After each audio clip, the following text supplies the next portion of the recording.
Shalom, Tuhan kita adalah Tuhan yang baik, sebab Alkitab berkata Allah adalah kasih, God is love. Dan Ia membuat segala sesuatu menjadi indah pada waktunya masing-masing. He makes all things beautiful in its time. Oleh karena itu kita bisa berkata bahwa God is good all the time. Haleluya. Haleluya, haleluya, haleluya, haleluya,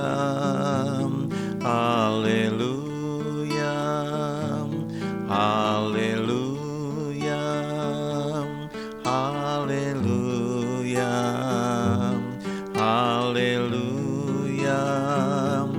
haleluya. Haleluya, haleluya, haleluya,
Dalam perjalanan kerohanian kita, ya, kadang-kadang kita menghadapi situasi-situasi yang sulit, dan untuk itu diperlukan ketekunan.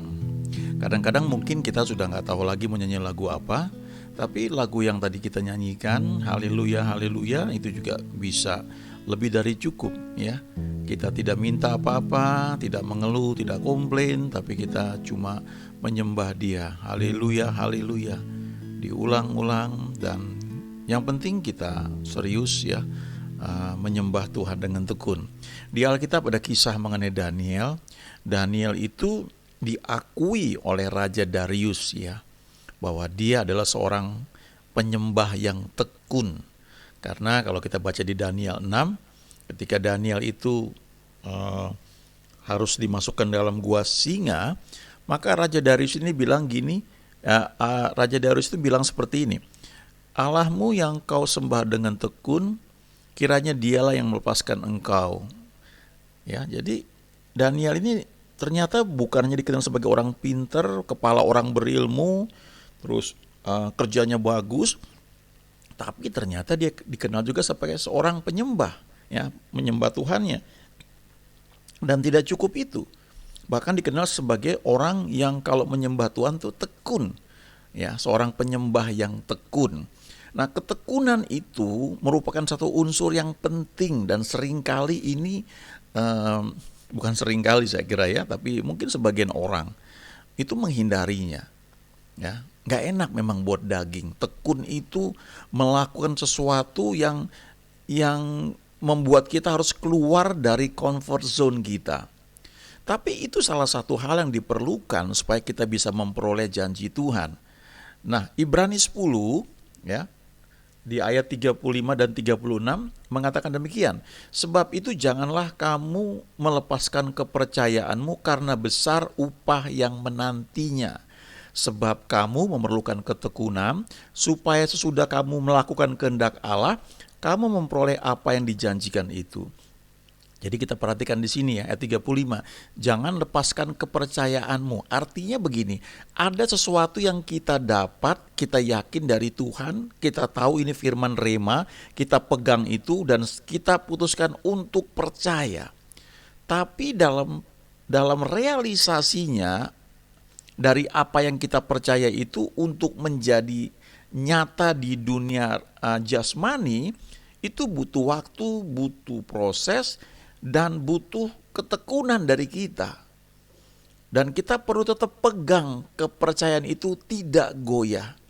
Dan dikatakan di sini ya, karena besar upah yang menantinya. Kalau kamu lepaskan, kamu gak dapat itu. Ya, baru dikatakan di ayat 36, sebab kamu memerlukan ketekunan supaya sesudah kamu melakukan kehendak Allah, kamu memperoleh apa yang dijanjikan itu. Artinya begini, pertama-tama kita baca firman Tuhan. Waktu kita baca firman Tuhan, ada banyak cerita, ada banyak hal, lalu kita ketemu dengan apa yang Tuhan janjikan. Mintalah, maka kamu akan menerima. Carilah, maka kamu akan mendapat.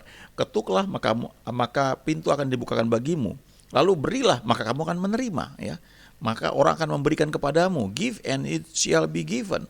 Kita ketemu ya ayat-ayat yang menjanjikan. Lalu ketika kita bertemu dengan ayat-ayat tersebut, kita merenungkannya, lalu Roh Kudus menjelaskan buat kita, lalu dibutuhkan respon kita, mau percaya atau tidak. Waktu kita putuskan, ya saya percaya, maka kita perlu pegang kepercayaan itu, ya. Dan waktu kita melalui ya, melalui proses, di situ diperlukan ketekunan.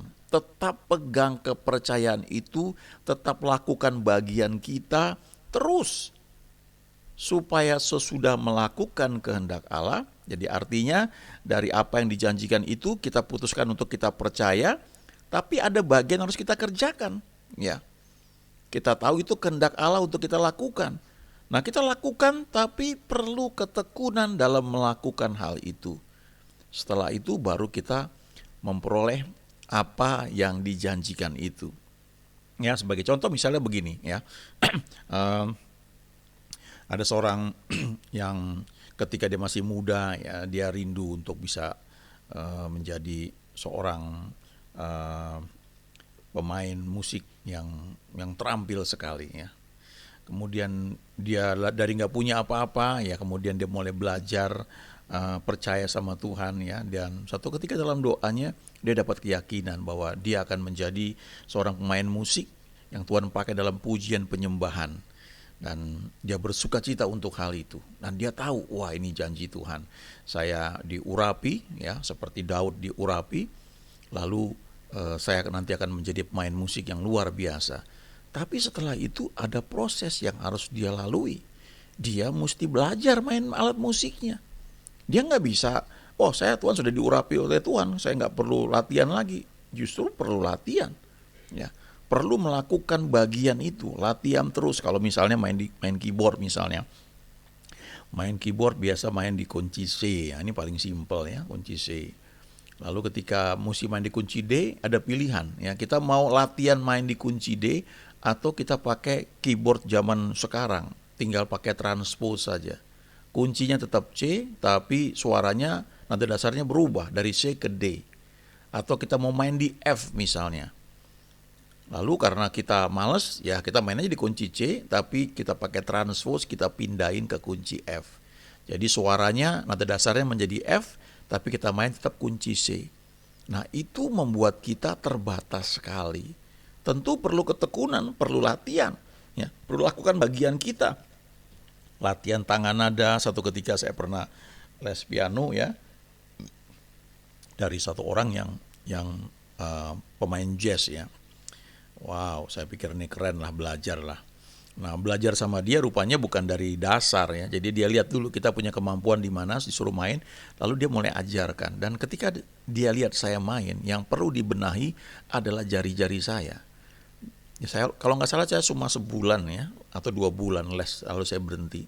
Kenapa? Karena isinya ketika saya datang cuma setengah jam kalau nggak salah, suruh latihan tangga nada aja, do re mi fa sol la si do ya, 2 jari tapi ya, dan itu ada aturannya. Pertama jari kiri dulu misalnya ya, lalu jari kanan, lalu dua-duanya itu di kunci C, lalu pindah ke kunci D latihan ya, lalu pindah ke kunci E, isinya cuma latihan aja. Nah karena waktu itu saya sedang di Bandung, nggak ada piano buat latihan, jadi saya hanya bisa main piano itu waktu saya kursus ya. Jadi sebenarnya nggak dapat banyak ya, karena mestinya ada PR yang saya kerjakan selama hari-hari ketika saya nggak les, karena lesnya cuma seminggu sekali. Nanti pas begitu les itu saya sudah latihan di rumah, jadi dia bisa kasih materi yang lebih dalam lagi. Nah itu perlu ketekunan ya, perlu latihan konsistensi ya. Ada satu orang pemain piano yang jago sekali, dia bilang begini, kalau satu hari saya tidak latihan tangga nada atau latihan main piano, maka pesaing saya ya akan tahu. Dia tahu bahwa wah ini dia kurang latihan. Tapi kalau seminggu saya nggak latihan, dia bilang, maka orang yang ngerti piano akan tahu bahwa saya nggak latihan, saya kurang bagus begitu. Dan kalau sebulan saya nggak latihan, seluruh dunia akan tahu. Jadi artinya seseorang yang kelihatannya hebat itu, mungkin pemain piano, ya pemain musik, atau bahkan olahragawan, ya pemain sepak bola yang dibayar dengan mahal, itu ada jam-jam yang mereka bayar lewat ketekunan untuk latihan yang orang lain nggak lihat. Ada banyak kesulitan yang dia hadapi. Mungkin kadang-kadang bisa mau marah sama pelatih mereka. Pelatih sudah dibayar, tapi kemudian pelatih itu membuat peraturan-peraturan, memaksa orang-orang yang dilatihnya itu untuk melakukan hal-hal yang mungkin secara daging sangat menjengkelkan. Padahal sudah dibayar itu. Tapi kalau mau berhasil ya harus ikutin. Ya, mereka latihan dengan luar biasa, mereka tekun sehingga akhirnya mereka bisa menjadi juara. Hal yang sama juga begitu ya di dalam firman Tuhan, dalam pertumbuhan rohani kita ya. Ada yang menarik ya, ada satu hamba Tuhan yang sekarang pelayanan besar sekali, dan dalam pelayanan dia itu dia mengajarkan mengenai iman, lalu mengajarkan mengenai kesembuhan. Dan dia mengajarkan kesembuhan itu karena iman ya. Tentu ada kesembuhan karena urapan, ada kesembuhan karena karunia karena Roh Kudus ya yang bekerja, tapi yang diajarkan adalah kesembuhan yang tersedia bagi setiap orang percaya, yaitu oleh bilur-bilur Yesus kita sudah sembuh. Itu kebenarannya. Dalam alam rohnya seperti itu. Tapi untuk membawa itu menjadi realita dalam dunia jasmani diperlukan iman. Nah, iman ini masing-masing kita yang melatihnya, mengeksersisnya. Waktu kita baca firman Tuhan mengenai janji kesembuhan, seberapa jauh kita percaya itu. Lalu kita praktekkan dan kita tarik janji Tuhan itu. Membuatnya real dalam dunia jasmani yang tadinya di dunia roh. Hal yang sama juga di Efesus pasal 1 ayat 3 dikatakan kita sudah diberkati dengan all spiritual blessings in heavenly places. Jadi dikatakan kita sudah diberkati dengan semua berkat rohani di dalam alam surgawi. Tapi diperlukan iman untuk menarik berkat-berkat yang sudah ada itu ke dalam dunia jasmani supaya kita bisa nikmati. Nah, untuk menariknya perlu iman. Iman itu muncul dari firman. Kita perlu baca firman, merenungkan, mengizinkan Roh Kudus membuka pikiran kita sehingga firman yang kita baca itu menjadi rema. Lalu butuh respon kita, mau percaya atau tidak. Waktu kita putuskan, ya saya mau percaya Tuhan. Nah, itu muncul iman. Lalu iman itu akan menarik janji Tuhan itu ke alam jasmani. Tapi juga butuh waktu karena prosesnya kadang-kadang itu bisa sekejap, bisa beberapa hari, bisa beberapa tahun ya baru terjadi. Ada hal yang menarik ya, saya mengamati karena di Alkitab mengajarkan give and it shall be given ya, berilah maka kamu akan diberi. Maka kalau kita memberi ya, kita menabur, kita akan menuai. Nah, itu banyak hal, banyak bentuknya ya. Kita menabur perhatian, kita akan menuai perhatian. Kita menabur perbuatan baik, kita akan menuai perbuatan baik. Kita menabur uang, kita juga akan menuai uang. Itu prinsipnya seperti itu. Nah, saya secara pribadi ya, tentu dari setiap hal berkat yang didapat ya, kita bisa belajar di Alkitab, ada persembahan persepuluhan, ada diakonia dan sebagainya. Dan saya belajar untuk memberi, menabur ya ke beberapa tempat yang saya tahu Tuhan taruh di hati saya. Yang unik adalah ada satu pelayanan, saya konsisten memberikan ke pelayanan itu. Dan benih yang saya tabur itu sering kali kembali dalam waktu singkat. Jadi saya menabur hari ini misalnya, tahu-tahu besok sudah balik jumlah itu. Jadi seolah-olah saya tidak mengeluarkan uang untuk memberi ke pelayanan itu, untuk menabur ke sana. Kadang-kadang butuh 2-3 hari. Beberapa kali terjadi dalam waktu hitungan jam. Saya memberi pagi, sorenya udah balik. Dan seringkali yang kembali itu berkali-kali lipat. Ya, ada beberapa kali terjadi sampai 25 kali lipatnya, tiba-tiba, dan gak pernah terpikir. Nah, tapi kadang-kadang juga ada saatnya ketika saya menabur, kelihatannya kok belum kelihatan. Tapi seorang petani yang mengerti kalau dia menabur, dia akan menuai. Terus lakukan dalam ketekunan. Sampai akhirnya itu menjadi satu gaya hidup, menjadi bagian hidup kita, bahwa kita tahu kalau kita menabur kita akan menuai. Di Alkitab ada cerita orang yang tekun, sungguh-sungguh berdoa dari Yakobus 5 ayat 17. Ya, dikatakan di sini Elia adalah manusia biasa sama seperti kita. Dan ia telah bersungguh-sungguh berdoa supaya hujan jangan turun, dan hujan pun tidak turun di bumi selama 3 tahun dan 6 bulan. Jadi dia bersungguh-sungguh. Ya, kalau bersungguh-sungguh tentu di dalamnya terkandung unsur ketekunan. Ini terbukti ketika dia berdoa untuk hujan turun ya, di 1 Raja-Raja pasal 18 ayat 43 dan 44. Dikatakan di sini, setelah itu ia berkata kepada bujangnya, naiklah ke atas, lihatlah ke arah laut. Bujang itu naik ke atas, ia melihat dan berkata, tidak ada apa-apa. Kata Elia, pergilah sekali lagi. Demikianlah sampai 7 kali. Jadi artinya nih Elia ini dia membungkuk ke tanah ya, kalau dibaca di ayat-ayat sebelumnya, dan kemudian dia bilang sama bujangnya, coba periksa ke arah laut, enggak ada. Lalu Elia melakukan lagi hal itu, coba cek lagi gitu ya, sampai 7 kali. Artinya Elia ini yakin bahwa apa yang dia doakan ini mesti jadi, enggak bisa enggak ya. Dia sudah lakukan firman Tuhan, dia sudah bantai nabi-nabi Baal, dan dia tahu bahwa hujan pasti turun.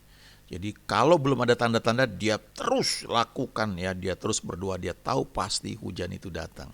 Dan akhirnya di ayat 44, pada ketujuh kalinya berkatalah bujang itu, wah, awan sebesar telapak tangan timbul dari laut. Langsung Elia berkata kepada Ahab, ayo cepat pergi, kalau enggak nanti hujan datang. Dan memang lalu hujan turun dengan luar biasa. Ada karakter ketekunan dalam kehidupan Elia. Nah, ketika Elia ini mau diangkat ke surga oleh Tuhan, maka Tuhan menyuruh dia menyiapkan beberapa hal, di antaranya untuk menyiapkan Elisa sebagai penggantinya. Kita bisa lihat di sini di 1 Raja-Raja pasal 19 ya, ketika Elia bertemu dengan Elisa. Dikatakan di sini ayat 19 dari 1 Raja-Raja 19, setelah Elia pergi dari sana, ia bertemu dengan Elisa bin Safat yang sedang membajak dengan 12 pasang lembu, sedang ia sendiri mengemudikan yang ke-12. Ketika Elia lari dari dekatnya, ia melemparkan jubahnya kepadanya. Saya ingat bertahun-tahun yang lalu ada seorang hamba Tuhan bagikan ini. Kenapa dia perlu membajak dengan 12 pasang lembu ya? Ini menunjukkan bahwa dia seorang pekerja keras ya. Mungkin dia punya lahan yang begitu besar, luas, jadi dia memanfaatkan semuanya supaya cepat dia pakai 12 pasang lembu. atau juga mungkin tanahnya keras dan sebagainya, tapi yang jelas ini menunjukkan Elisa punya karakter tekun. Lalu ketika Elisa apa ya, Elia dekat ya, Elia melemparkan jubahnya kepadanya. Nah, jubah itu di Perjanjian Lama khususnya itu jubah nabi ya. Jadi sebenarnya dengan kata lain Elia bilang, "Ayo ikut aku jadi muridku." Dan itu juga mewakili pengurapan ya. Nah, jubah itu seringkali dibilang itu jubahnya Elia tuh ada pengurapan yang menempel pada dia. Lalu ayat 20, Elisa langsung meninggalkan lembu itu dan berlari mengikuti Elia. Dia minta izin dulu buat mencium ayah ibunya, lalu dia bilang, "Aku akan mengikut engkau." Lalu di ayat 21, lalu berbaliklah ia daripada Elia, ia mengambil pasangan lembu itu, menyembelihnya dan memasak dagingnya dengan bajak lembu itu sebagai kayu api. Ia memberikan daging itu kepada orang-orangnya, kemudian makanlah mereka. Sesudah itu bersiaplah ia, lalu mengikuti Elia dan menjadi pelayannya. Nah, ada satu hal yang menarik ya. Kalau orang itu memang sudah dasarnya tekun, mungkin juga awalnya nggak tekun tapi dibentuk menjadi tekun, maka karakter itu penting sekali, itu akan berlaku dalam kehidupan dia yang lainnya. Jadi dia ketika berbalik ya dengan sungguh-sungguh, maka kita akan melihat bahwa Elisa ini menjadi orang yang tekun dan dia menjadi pelayan Elia entah berapa tahun ya. Tapi yang jelas ketika Elia mau naik ke surga dan Elia berpindah-pindah ya. Dia jalan dari Betel, kemudian dia pergi ke Jericho ya, dia pergi terus ke beberapa tempat, terakhir dia menyeberang sungai Yordan. Elisa ikutin terus. Dan ketika Elisa ditanya, "Kamu mau apa?" Elisa bilang, "Aku mau double portion dari urapan yang kamu punya." Ya, urapan ganda. Dan Elia bilang, "Itu sulit. Tapi kalau kamu bisa melihat aku waktu naik ke surga, itu akan terjadi." Dan memang Elisa terus ikutin Elia. Dia jaga betul-betul, dia gak mau pikirannya terbagi, dia konsentrasi sehingga pada saat Elia diangkat ke surga dalam angin badai, dia lihat itu. Dan dia bilang, "Bapakku, Bapakku," dia bilang. Lalu dia jubah Elia itu jatuh, dan kemudian ketika dia ambil ya, dia pakai jubah Elia itu untuk memukul sungai Yordan, maka sungai Yordan terbelah ke kanan dan ke kiri ya. Kadang-kadang ya kalau kita melihat seorang hamba Tuhan dipakai Tuhan luar biasa, terus kita pengen seperti dia, kita minta dia doakan kita, itu satu hal. Tapi setelah itu apa yang kita kerjakan dalam kehidupan kita, itu yang menentukan apakah setelah didoakan kita naik atau hilang begitu saja. Ya. Jadi ada bagian kita yang perlu kita kerjakan. Ya, kita dapat anointing, pengurapan, tapi bersama dengan itu juga harus ada yang kita kerjakan. Dan saya percaya bahwa ketika sudah didoakan, dalam hati kita sebenarnya muncul desire, keinginan untuk melakukan bagian kita. Cuma seringkali kita menundanya. Antar dulu lah ya. Misalnya begini, bertahun-tahun yang lalu saya datang di satu kebaktian, dan ketika ada hamba Tuhan yang berdoa, dan dia bilang ada pengurapan doa yang akan dicurahkan ya. Lalu saya tiba-tiba punya kerinduan untuk hal itu ya, walaupun saya nggak maju ke panggung, tapi di tempat duduk saya merasakan itu jamahan Tuhan ya, luar biasa. Sampai tadinya saya jaga barang-barang saya, takut ada orang yang ambil ya, karena itu di tempat, di satu gedung pertemuan di mana banyak orang hadir. Ketika saya di jamaah Tuhan itu, saya udah nggak mikir lagi tas saya kemana, karena saya sudah telentang dan saya merasakan aliran strom itu kuat sekali seluruh badan saya. Nah setelah itu memang ada satu hal kerinduan dalam berdoa. Ya, dibangunkan pagi. Nah, waktu dibangunkan tuh pilihannya ada pada saya. Apakah saya mau bangun, kemudian saya mulai berdoa, ataukah saya tunda? Ntar lagi lah, 10 menit lagi.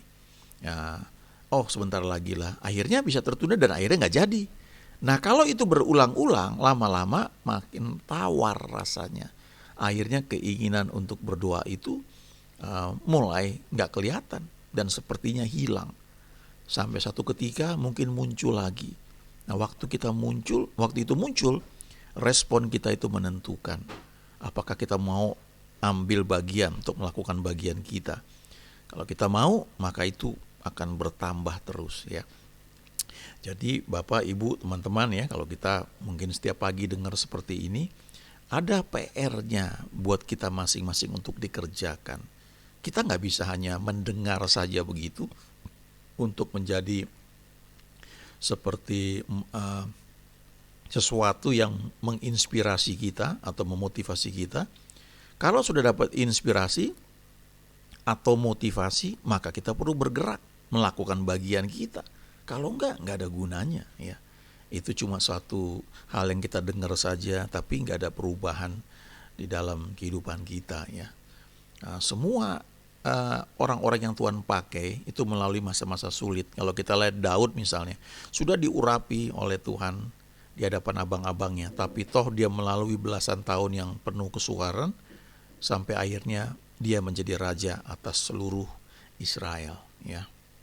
Terima kasih Tuhan untuk pagi hari ini, ucap syukur karena Engkau adalah Tuhan yang baik ya. God is good all the time. Firman-Mu berkata God is love, Allah adalah kasih. Dan firman-Mu juga berkata, He makes all things beautiful in its time. Engkau Tuhan membuat segala sesuatu menjadi indah pada waktunya masing-masing. Terima kasih, kami mengucap syukur dalam nama Tuhan Yesus. Amin.